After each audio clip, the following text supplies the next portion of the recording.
মশাই, এত ভালোবাসা ভালো নয়। কারা যেন ভালোবেসে আলো জ্বেলেছিল। আসসালামু আলাইকুম এভরিওয়ান। তো আজকে যাব বাবু মশাই রেস্টুরেন্টে। লাল সাদা শাড়িটি পরে যাব আজকে সেখানে। তো রেডি হয়ে গেলাম, আমার ফুফাতো বোন আর আমি আজকে একসাথে যাব। আমি আমার ফুপির বাসায় এসেছি, সেখান থেকে দুজনে একসাথে রেডি হয়ে এখন বের হবো। ওকে বলছিলাম তোকে তো আজকে পুরো দেশি বারবি লাগতেছে। পর আমরা লিফটে উঠে যাই এন্ড আমার এটা হচ্ছে ঢাকায় লাস্ট ডে। দুদিন আমি আমার শ্বশুর বাসায় ছিলাম, তো ফুপির বাসা থেকে আমি দিনাজপুরে ব্যাক করব। দিনাজপুরে থাকতেই ওর সাথে প্ল্যান করেছিলাম যে আমরা বাবু মশাই রেস্টুরেন্টে একসাথেই যাব। ও এতদিন আমার জন্য ওয়েট করেছে। তারপর বাইরে এসে দেখি ওয়েদারটা এত সুন্দর ছিল। 15-20 দিন আগের ভিডিও এখন এডিট করছি, কারণ এত অলসতার কারণে আমি এই ভিডিওগুলো এডিটই করতে পারছিলাম না। তারপর দেখতে দেখতে আমরা হচ্ছে রেস্টুরেন্টে চলেই আসলাম। আমাদের রেস্টুরেন্টটা খুঁজতে অনেক প্যারা খেতে হয়েছে, কারণ এটা একটা পুরানো একটা বিল্ডিং, খুঁজেই পাচ্ছিলাম না কোনো মতেই রেস্টুরেন্টটা। মানে পুরনো একটা বিল্ডিং কে এত সুন্দর করে ডেকোরেশন করে রেস্টুরেন্ট হিসেবে করা যায়, আর যিনি এই রেস্টুরেন্টটি বানিয়েছেন তার মাথায় অনেক বুদ্ধি আছে বলতে হবে। স্পেস খুবই ছোট ছিল, কিন্তু এত ছোট জায়গার মধ্যে এত সুন্দর করে সাজিয়ে তুলেছে সবকিছু। আর যেই দেখি এত ক্রাউড, সেখানে সবাই দেখি শাড়ি পরে এসেছে এন্ড ছবি তুলছিল সেখানে। আমিও ওখানে কিছু ভিডিও এন্ড ছবি তুলে নিয়েছি। তাদের প্রতিটা ওয়ালে এমন সুন্দর বাংলা কবিতা লেখা ছিল।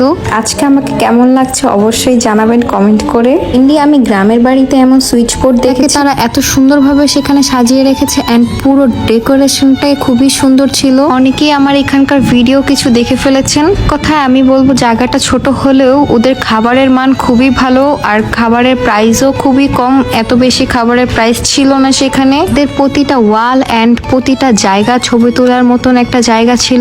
যখন আমরা যাই তখন সিট খালি ছিল না, তারপর আমরা সিট পেয়েছি এন্ড সেখানে বসে কিছু ভিডিও করছিলাম। তারপরে দেখি যে এই ওয়ালটার মধ্যে আমার নাম লেখা, তো এটা ভিডিও করে রেখে দিয়েছি।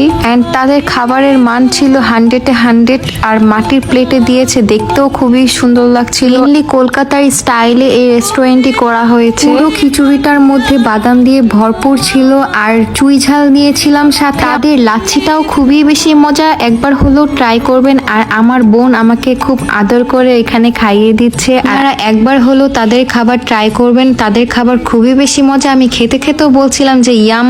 ওদের বাইরে যে প্লেসটা আছে সেখান থেকে এত সুন্দর একটা সানলাইট আসছিল। আর এটা হলো ভিতরের আরেকটি প্লেস, আর এটা আমার আজকে ফুল লুকটা আপনাদেরকে দেখিয়ে দিলাম। আর একটু ভিতরে যেতে দেখি ওখানে ওদের সুন্দর সুন্দর শাড়ি আছে কিছু। আপনারা চাইলে সেখান থেকে শাড়ি পারচেসও করতে পারেন। শাড়ি এন্ড কুর্তি দুটোই ছিল সেখানে।